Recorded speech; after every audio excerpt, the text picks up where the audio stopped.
So what do these machine learning models look like? Two of the most common classes of machine learning models are unsupervised and supervised ML models. The key difference between the two is that with supervised models, we have labels. Labeled data is data that comes with a tag, like a name, a type, or a number. Unlabeled data is data that comes with no tag. So what can you do with supervised and unsupervised models? This graph is an example of the sort of problem a supervised model might try to solve. For example, let's say you're the owner of a restaurant. What type of food do they serve? Let's say pizza or dumplings. No, let's say pizza. I like pizza. Anyway, you have historical data of the bill amount and how much different people tipped based on the order type, pickup or delivery. In supervised learning, the model learns from past examples to predict future values.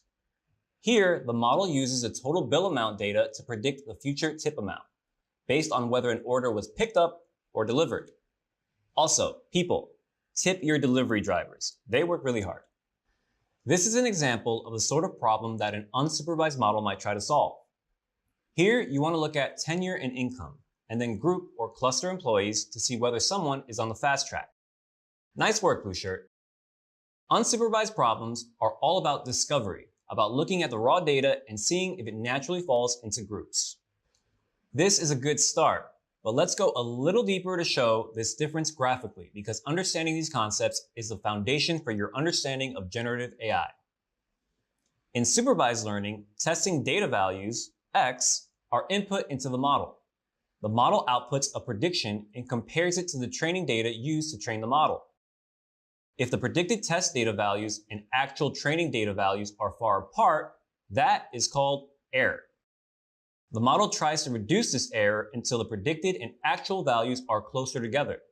This is a classic optimization problem. So let's check in. So far, we've explored differences between artificial intelligence and machine learning, and supervised and unsupervised learning. That's a good start. But what's next?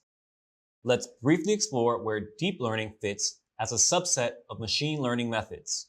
And then I promise we'll start talking about Gen AI.